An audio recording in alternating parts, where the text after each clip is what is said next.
We start hour number 3 by having a conversation with a Super Bowl champion, an AP Coach of the Year, a 2-time Sporting News Coach of the Year. He led Philadelphia, St. Louis, and Kansas City to the playoffs, 126 career wins in the NFL. He led UCLA to a Rose Bowl win. He is a winemaker with Vermeil Wines, and he is now a member of the Pro Football Hall of Fame class of 2022. My guest is Dick Vermeil. Dick, it is so great to have you on the show. How are you, Dick? I'm doing fine, Jim. Thank you for the opportunity to say hello. Well, it's so great to say hello to you, too, Dick. It's been a moment or two. You've had some time for this to sink in, so I'm curious, how does it feel to be a member of the Pro Football Hall of Fame? Well, I think the first term that comes to me is very grateful. Very grateful for all the people that contributed to this honor for me. If you're an NFL great running back, you get in the Hall of Fame because you made a lot of yards and you did a lot of things on your own. But as a coach, you go in as a symbol of what so many people have done for you and your total organization, from the ownership to the management team to the personnel department to your coaching staff and all those great players. And I'm the end product, and I'm very appreciative. We're talking to Dick Vermeil. Dick, I wouldn't even know where to start in terms of asking you about some of these people, but conveniently, I guess I could start with Kurt Warner because he was the person who gave you the official word that you were going into the Hall of Fame. The video of him arriving really is great. What were you thinking when you saw him coming?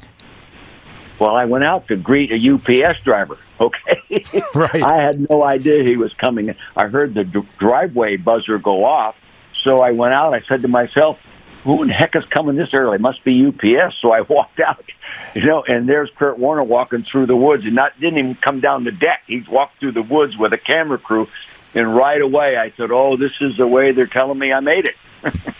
What a great story. Dick Vermeil is joining us. Dick, there were 27 coaches in the Pro Football Hall of Fame. You are now number 28, and there have been an awful lot of really, really good coaches in the NFL. Really good coaches. What's it mean to you then to be one of the 28? Well, it means I'm very fortunate. It means there are people, Dan Reeves, Marty Schottenheimer, Mike Holmgren, Tom Coughlin, George Seifert, all these kind of guys, Chuck Knox, they belong in the Hall of Fame too. And for me to go in ahead of them, I feel very, very, very fortunate because I have great respect and admiration for those guys. I coached against them. I know them. I've coached with 3 NFL Hall of Fame coaches in George Allen, Sid Gilman, and Bill Walsh. So I know what they're like, and I never put myself in the category of these great guys. And to now, because of a vote by a team of voters that selected me, it's humbling. Dick Vermeil, Hall of Famer. Dick, let me ask you this. From where I'm sitting, from talking to you over the years, you seem like you were in a really good place in your life. You've got Vermeil Wines. You have had an all-time great coaching career. You're close with so many of your former players. I'm curious, did you feel like you wanted or needed to be in the Hall of Fame? How do you approach that angle? That's a good question, Jim. No one's asked me that in that way. I've been asked a lot of questions about the Hall of Fame, but not in that way, The best way for me to answer that, I think, is, I know Hall of Fame coaches. I coached against 14 of them. The Don Shula's and these guys, the Tom Landry's, the Bill Parcells, and these guys, and George Allen's, of course, I worked with, and I, coming out of high school and junior college, then college, then into the NFL, at least with me, you never sort of put yourself in that same status, that same level. You look up to them with great admiration and respect, and all of a sudden you find yourself voted into a situation that puts you as a peer. And it's like I'm repeating myself. It's unbelievable. It really is. And I never really got into the attitude that I deserved it. I always felt you get what you deserve. If you don't get it, you didn't deserve it. If you did get it, you deserved it. So right now, a lot of people feel that I deserved it, and I'm going in, and hopefully the Holmgrens and these guys will all go in another time. But they've only put 10 coaches in the last 25 years, so they got to pick up the pace. Dick Vermeil joining us. Dick, you mentioned high school. I'm curious. You started out as an assistant high school coach at Del Mar High School in San Jose. Like, if you were to think way back then, what was your vision for your career and your life at that point? I wanted to be a head coach in high school and make $12,000 a year. Okay. Great. I was making $5,400 a year as the assistant football coach and head track coach at Del Mar High School. Wonderful people. George Miskillen hired me to come over there and work, and I taught freshman English, set those kids back a whole year, and freshman orientation and physical education, and coached. And but I wanted to be a head football coach in high school, and the next year I was. Bob Bronson, my college football coach, one day called me and said, Mr. Hayes said, Coach, Vermeil, he said, a guy by the name of Frank Collins is going to call you and talk to you about coming to Hillsdale High School and be the football coach. Take the job. It's a great school. So help me God. And that's how my career got started, just by people recommending me and me taking advantage of their recommendations. We're talking to Dick Vermeil. He's a Hall of Famer. You know, Dick, when I think back on your career, you had a great reputation for turning around teams. As an example, the Eagles won 4 games in your first season. Then they went to the playoffs in your third year. St. Louis won 5 games in your first season. Then they won the Super Bowl in your third year. Kansas City won 6 games in year 1 and 13 in year 3. What was your process for those turnarounds? How were you able to do that consistently? Surround yourself with good people and keep all the kids that'll work. Have a good personnel department, listen to them, make your contribution, but work them. You know, I think we did a great job of teaching kids that hard work is not a form of punishment. You know, it's a lot tougher to do that today. We won 35% of our games in our first 2 years at 3 different pro teams. We won 73% of them in our third year. Hard work works as long as you have good people and good kids. Dick Vermeil is joining us. You know, Dick, I can mention any number of players, but one guy that I do want to single out, because I know you were thinking about him after you got the Hall of Fame news, and that's Claude Humphrey. He played for you in Philadelphia. He carried you off the field. He passed away in December. What was it about him that made him special as a person, and why was he someone who immediately came to mind in that moment?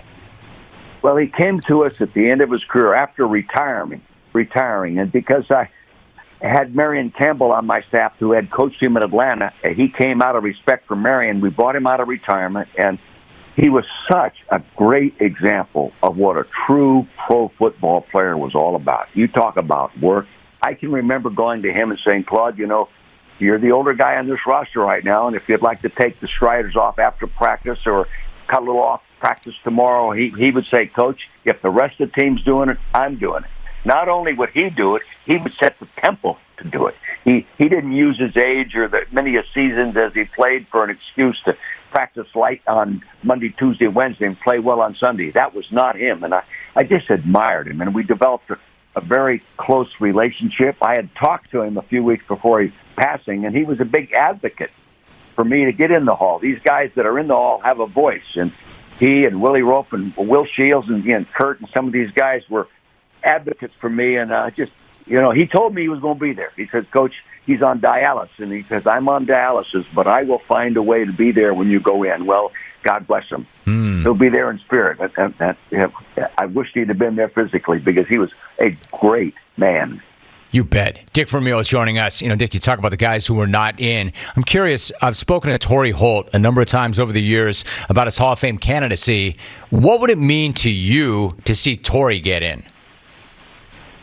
Well, first off, he is a Hall of Fame player. I've studied all the numbers. I've watched him. I was with him. I was involved in drafting him.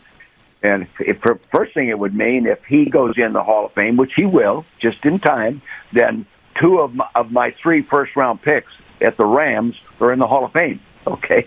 So my personnel department, Charlie Army and John Becker and those guys did a wonderful, wonderful job.